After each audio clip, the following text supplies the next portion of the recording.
Social distance sportscast here for Tuesday night. It's a lonely night here at WDRB.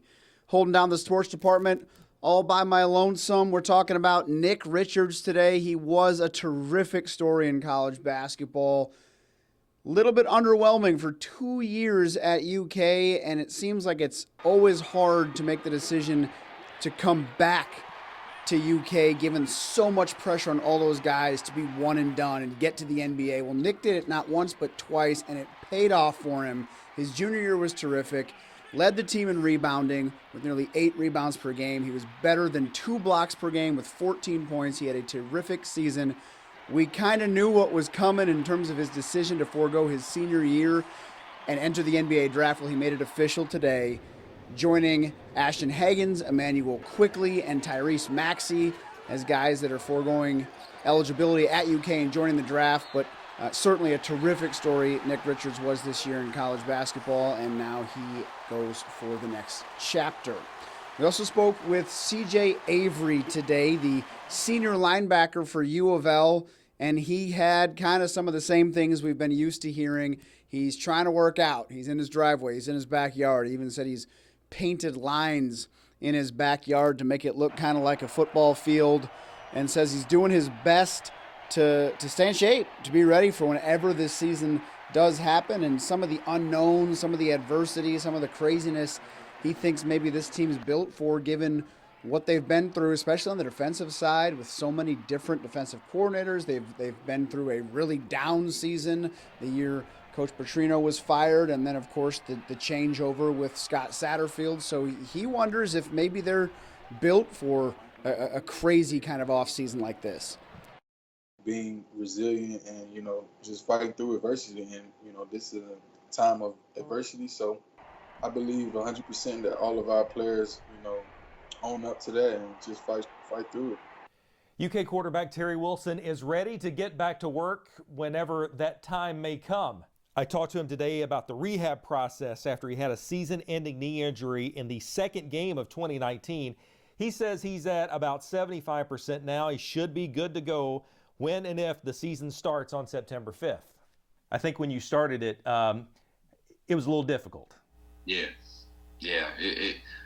Rehab, I learned a lot just going through the process. It taught me so many different things, and it was a lot of things that I didn't know about the process that people reached out to me and helped me, and my support system is so strong that they helped me a lot too, just to get through it. But yeah, it's tough. You get those days that you just don't want to, you're like, am I getting better?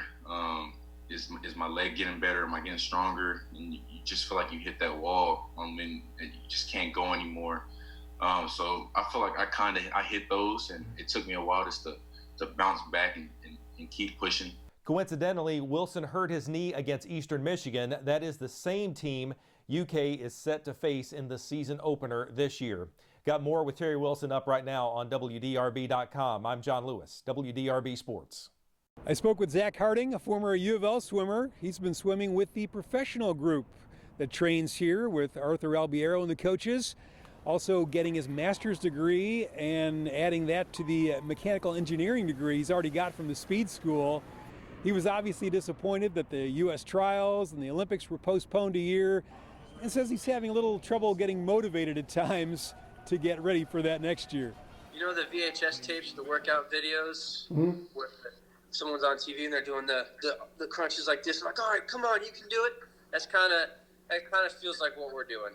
Harting also says he was never able to grow a beard until very recently, so that's going to stay for a while. Tom Lane, WDRB Sports. Hi, everybody. Rick Bozich, WDRB.com. Happy Tuesday. Hope you're safe. Hope you're healthy. Got a couple of offerings up at WDRB.com. The first one is sort of some of the debates going on in sports right now. Should the Bengals take Joe Burrow with the first pick? Should they package it and get a collection of picks? And what about that Donovan Mitchell, Rudy Gobert dust up? Is the relationship salvageable? If it's not, which player should the Utah Jazz keep? And I also talked to Kevin Pritchard, the director of basketball operations for the Indiana Pacers. We always have a lot of local guys who go to the NBA draft, but this year might be unusual in that there won't there might not be an NBA draft. Workout combine, there might not be individual team workouts. And if that's the case, what can guys do to improve their draft stock? Because Nick Richards became the 6th local player to announce he was going to forego his eligibility and go into the draft today. So we got a lot of guys who are in that situation. But mainly, I wanted to end today with a very important note is Jody Demling, good friend of Eric Crawford and I. A lot of you know him from Trinity High School, U of L, all different activities around town. As you know, he went to the hospital about 12 days ago with the novel coronavirus, had to go on a ventilator. Late last week, he came off the ventilator. He's moved out of ICU. Texted with him several times today, and Jody is on the road to recovery. Still has a ways to go, but he wanted to say thanks to everybody for all the kind thoughts and prayers and care that he's received, especially by the good folks at Norton Brownsboro Hospital. So that's good news. That makes everybody's day. Jody Demling continues to get better. And stay with us here at WDRB and WDRB.com for all your sports coverage. Yeah, certainly the best news that we've heard today from Rick Bozich. We look forward to all of us across the different radio stations, websites, TV stations. Look forward to catching back up with Jody on a sideline sometime soon. We don't know when that will be exactly, but we do know this. We are one day closer to the games returning.